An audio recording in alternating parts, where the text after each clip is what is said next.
Hello there friends, welcome back to another episode of Generation Tech. My name is Alan. Long ago, we were contracted by Consolidated Holdings of Prax Morana Corporation as a consultant to assess a small incident that resulted in the death of several corporate peacekeepers on the world of Ferrix. This was after a botched operation occurred to arrest the criminal known as Cassian Andor. In all honesty, I was completely unqualified to make that assessment, and I wasn't even in the same galaxy as where the incident occurred, but I love putting the con in consulting. And so we came up with a pretty thorough after-action report detailing the events of that incident. And today we're back, basically doing a very similar investigation of the much larger subsequent event known as the Ferrix Uprising, Ferrix Rebellion, or that time Brasso smashed the Imperial Trooper in the face with Marva. I think that's my favorite scene in all of Star Wars now, just so you guys know what kind of idiot you're dealing with. Anyway, the Ferrix riot in many ways was just a continuation and escalation of the tensions that had begun to rise as a result of the ambush on Ferrix that had happened months earlier. Those tactical blueberries really messed things up. Now, in efforts to make this after-action report seem somewhat professional, as this report will be going directly to the Imperial Security Bureau, we'll be organizing this report into things known as chapters and categories to create some semblance of structure.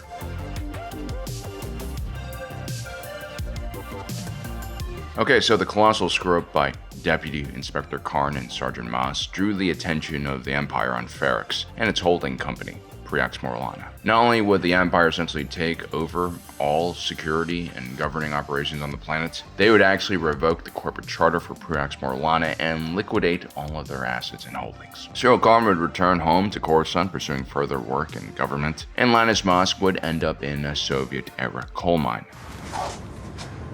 If these worked, he'd be wearing them. Now, prior to Karn and Mosk's ill-fated raid of Ferrix, the people of Ferrix rarely ever saw these tactical blueberries. They just weren't around. Haven't seen any blues in a while. What the hell are they doing? And so, as you can see, Prax Morana were tolerated by Ferrix because of their absence. An absence that can be explained by just how expensive it is for private security to carry out such an operation. They weren't drafting or accepting, 18-year-old volunteers and promising them excellent leases on pod racers. They were paying older professionals good money to do these security missions. And corporate authorities are generally guided by their financial concerns, and so less patrols and enforcement were ideal for the bottom line. The people of Ferrix were basically left to their own devices with relatively little support and interaction from the corporate authority, aside from the business dealings they had with them. And that was pretty much okay for the people of Ferrix. This was a close-knit society where rules and customs created order and stability, rather than some type of more official or outside security presence. These type of self-governing societies rarely remain stable, I should mention, but if the culture is strong enough, I guess it's possible. And the shared industry that almost every individual in Ferrix worked in or alongside, salvage, probably was a huge contributing factor on how this culture of togetherness came along. In many ways, this society was governed like a trade union, where the individual members of that trade union come together and make decisions. When Prax Morana was liquidated, Ferrix unknowingly lost an entity that shielded their world from further scrutiny and at times heavy-handed measures of the Imperial government system. The Empire would take over Prax Morana, but what made things much worse was the fact that this period followed the Aldani Depository heist. During this period, we see a huge increase in the Imperial Security Bureau's power and growth. This was an intelligence organization that employed some of the most intelligent and ruthless analysts in the galaxy to chase and hunt down criminals. The Emperor essentially assigned them to focus specifically on the growing dissent in the galaxy and the various rebel entities that were emerging. He gave them unlimited authority as well to do whatever they wanted. Because Cassian Andor was connected to the rebel movement, this meant that the Imperial Security Bureau would take over all operations on the planet of Ferrix, which is a huge problem. These ISB agents, as brilliant as they are not exactly trained for the complexities of governance. They also don't have the military experience or training for them to properly lead an occupation force. And I think this will really show later on. The ISB operation on Ferrix is led first by Inspector Blevin, which is sort of the Star Wars version of Kevin, an overachieving individual who has some bright qualities but throws always away any goodwill that they could garner because of their skills through overconfidence and just general Kevinness. Imagine if everyone in this room played as loose with the rules as you. Shut up, Melvin. Anyway, Blevin would lose control over her sector and be replaced with the ruthless and sharp Deirdre Miro. She might be on the spectrum. Her strengths and analysis were quite potent, however, her people skills are found lacking. Under Blevin, the Imperial occupation was just Blevin, a dull and brooding presence in the city, which mostly kept out of the business of the local inhabitants. They carried out routine patrols and had checkpoints set up around their base of operation at Hotel Rix at the end of Rix Road. Under Deirdre, though, the ISB, using special forces, became a much more active organization. They carried out targeted raids, which drew the ire and fear from the local populace. She was looking to uncover the suspected rebel cell operating in the city. The arrest of popular local business figures like Solomon Pak and Bix Colleen, and other just general heavy-handedness in the enforcement of the law continued to raise tensions between the local community and the Imperial garrison. And then something big and unexpected happened in the community. The natural death of Marva Andor, mother of the fugitive Cassian Andor and president of the local society organization known as the Daughters of Ferrix. She was a guiding figure in her community, and her door was always open to everyone, and so everyone came to mourn her.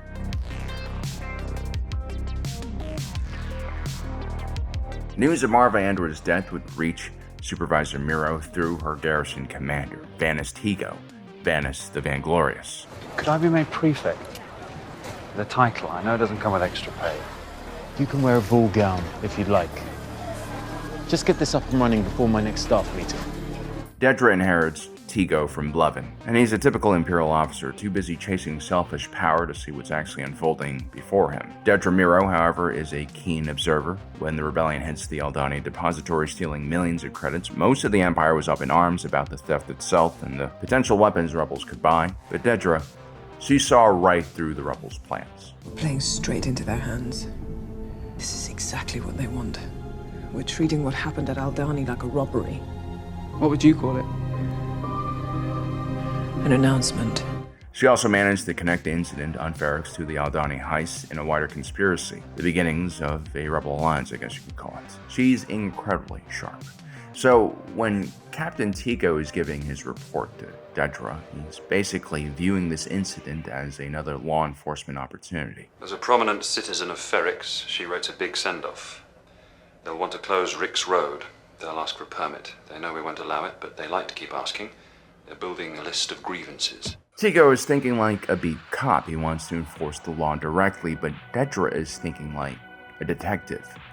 She wants to give the criminals a bit more leeway so she can observe how they act, potentially giving away more of their co-conspirators. We want a funeral.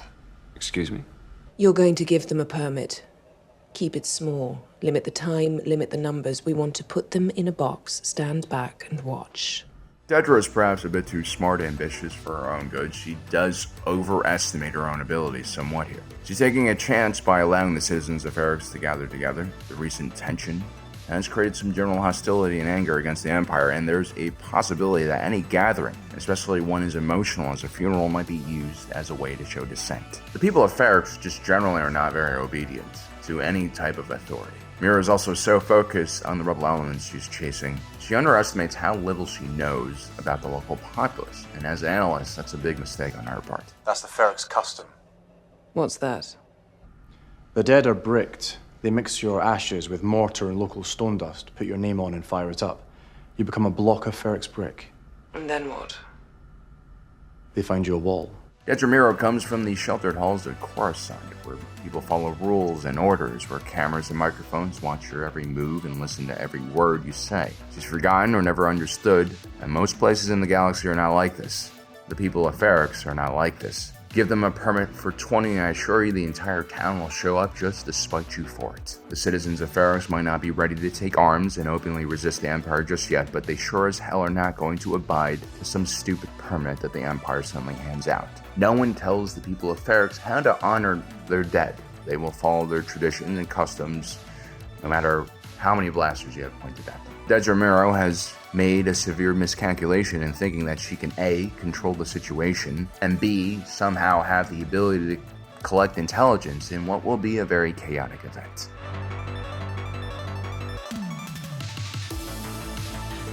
Now, Ferrix City is not a large settlement by any means.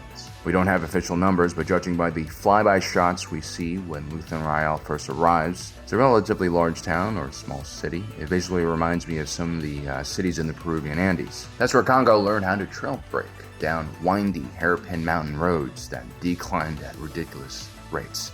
I also learned the dangers of altitude sickness while riding, and how it can make you pass out in the saddle. But anyway, those dusty, beautiful towns had around 50 to 100,000 people living in each of them. I imagine Ferrix City's population will be on the lower end of that estimate, but it's still a large group of people. And as we mentioned before, the citizens of Ferrix are mostly working in salvage and the adjacent industries next to it, like sales or repair. That means this is a blue-collar town, where people don't work out for fun. They work out on the job. There's also a place where people don't necessarily consume the latest and greatest products, pumped out by the galactic economy. These are expert recyclers, tinkerers. Many have an eye for valuable components, and most of them know how to put things together still. I'm sure half of the population can build a speeder from scratch or something a bit more explosive like a homemade detonator. While this is not an armed population or a population of warriors, the type of skills and the quality of these people make them very dangerous. If, let's say, they carried out a counterinsurgency. And on the occupation side, this is not a massive Imperial unit at all. The Empire has really stretched itself thin by this point. Taking over Prax Morana's territory might seem like a good idea in the short run, but the Empire actually had a pretty good deal with the corporate authorities here. In return for allowing Prax Morana to run the sector, the Empire was basically paid tribute and didn't have to invest any of their credits, manpower, or ships in this area at all. It was just free money. But Palpatine's growing paranoia after the Aldani heist meant that now more and more Imperial assets were replacing local authority, greatly increasing the cost of military spending and spreading Imperial forces thin. Since the garrison deployed is led by a captain, that means that this most likely is a company-sized unit, and at most, if they're short officers, maybe a battalion, but that's probably unlikely. And the Empire is officially at peace. And I'm sure bullshit ranks are getting bought left and right now. And so I'm going to guess our man over here, Captain Tigo, is probably leading something a bit smaller. Maybe a company-sized element of a few hundred men. Now, it should be mentioned these men are kind of well suited for this job. These are Imperial Security Troopers. These are Imperial Army Troopers that specialize in maintaining order in urban environments. They're specifically used to situations like the one here on Ferrix, where the local government is being replaced and you're basically in transition as the Empire sorts things out. They're kind of like the National Guardsmen of the Empire, with all that specialized training to use riot gear and how to handle interacting with civilians. These are not necessarily the shoot first and ask questions later type of individuals. They have non-lethal options and a bunch of different ways to hopefully de-escalate the situation. AKA they have more training and they are supposed to be more disciplined. They also have battle armor and shin guards for melee battles, which is important. No one wants to get hit in the shin with a brick. Ultimately, it doesn't matter how advanced your society is. If two large groups of men engage in melee, there's always going to be shield walls. And this is what these guys do. These Imperial Security Troopers also have E11s and more lethal options as well if it comes to that. But again, these individuals are not here to take the city. They're here for occupation and pacification. The only heavy gear they seem to have are some speeder bikes and this Imperial Toyota Hilux speeder mounted with a heavy repeating blaster. Accompanying the battalion is a few squads of stormtroopers in case there are any more difficult or dangerous groups that need to be eliminated. These stormtroopers also help pull security when ISB Supervisor Detramiro's own detachment of Det Troopers are carrying out special operations. In total, there can't be more than 300 to 400 Imperial forces in this city, of tens of thousands.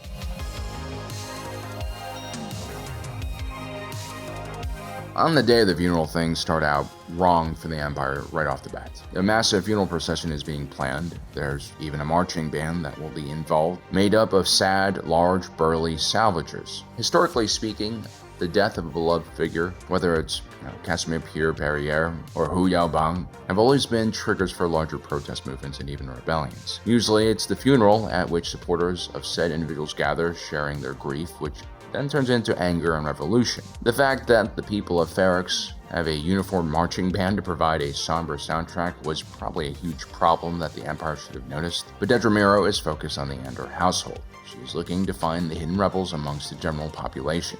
And so, as the marching band turns down Rick's Road with a huge procession of hundreds if not thousands of people behind them, It's not Dedramiro who's calling the shots, it's Captain Tigo. They're coming from all over town. I want everything out here. Show of force, immediately. Upon seeing the size of the procession, he kind of panics and goes into fear mode, and he deploys everything he has. Even if the Imperials are organized and well-trained, they're no match for the mass of Ferrix citizens. Luckily for them, the procession stops short of the Imperial-occupied hotel at the end of Rick's Road in Fountain Square. It's at this point the Ferrix salvager Brasso brings Marva's beloved droid B2 Emo out with a message from the deceased. Marva appears larger than life in hologram form and essentially gives a rousing speech to her fellow citizens to fight and resist against the Empire. Easy to do from the grave, if you ask me. But what really triggers things and brings them out of control is Captain Tigo, who immediately walks up to the droid and attempts to shut the hologram off, and he eventually kicks him over, which is just the wrong move. It's like kicking a dog. You kick my dog. A scuffle ensues, Tigo gets Spartan kicked, and Brasso takes a brick with Marva's ashes in it, and I'm guessing kills this Imperial trooper by bashing him in the face with it. It's absolutely vicious. It's absolutely what Marva would have wanted. And then a melee ensues. Now I've had the fortune and misfortune of seeing many clashes between riot police and civilian protesters in my short life. A well-disciplined and organized police unit can hold off a crowd many times its size. And usually on the protester side, while you'll have massive amounts of people far outnumbering the police, maybe only 1 to 5% of those protesters are actually brave or well-equipped enough to fight the police in hand-to-hand combat in a melee. These are the individuals who make contact with the police lines and can withstand these kind of engagements. The larger masses between them are just there to push and don't actually make contact. If this front line of hardened civilian protesters break, usually the larger formation of peaceful or at least supporting demonstrators break as well. What makes this incident on Ferrix so interesting is the fact that the front lines of the Ferrix protesters is made up of ranks and ranks of uniformed individuals like Brasso. It's a fucking unit. I mean, this guy probably breaks apart starships with his meat hooves. And so the battle and push is immediately quite fierce. Now generally these kind of situations are still controllable despite all of the violence and drama. It's not game over yet. But there is a wild card here. Remember how we said Imperials took away Salman Pack for interrogation? Well, they executed him, leaving behind a successful salvage yard full of military ship parts and a grieving son with the skills to make a pipe bomb. The Empire would call such actions terrorism. I would just call it a stupid young man who's lost his father and is about to cause more damage to his own city. The pipe bomb throw is a lucky one, or maybe an unlucky one, depending on who you ask, because not only does it find its target, it sets off an entire cache of detonators. The secondary explosion is massive and kills several Imperials and some civilians as well. It's at this point Captain Tigo gets up, he's even more scared and riled up, and he orders his men to fire at will. The Stormtrooper squad, on overwatch above Rick's Road, starts firing pot shots into the dust. This protest and riot has now become a massacre.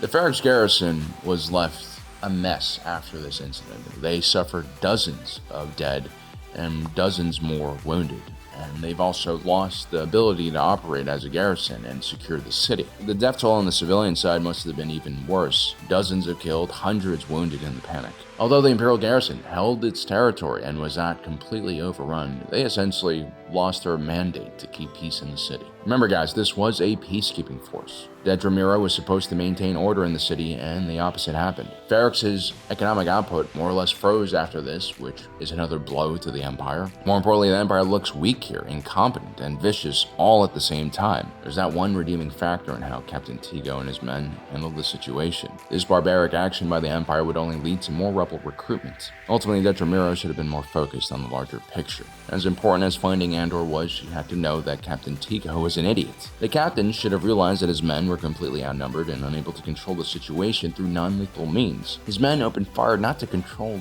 the crowd, but because they were scared, because they were trying to survive. Captain Tigo should have never placed his garrison in that position. Instead, he should have let the Ferrix funeral procession proceed. An average commander knows when to call for an attack. A good commander knows when to retreat. Well guys, I hope you enjoyed our assessment of the riots or uprising on Ferrix. Please do leave a like and subscribe down below if you guys want to see more of our content. And as usual, my name is Alan, reminding you that my allegiance is to the Republic, to democracy. I'll see you next time.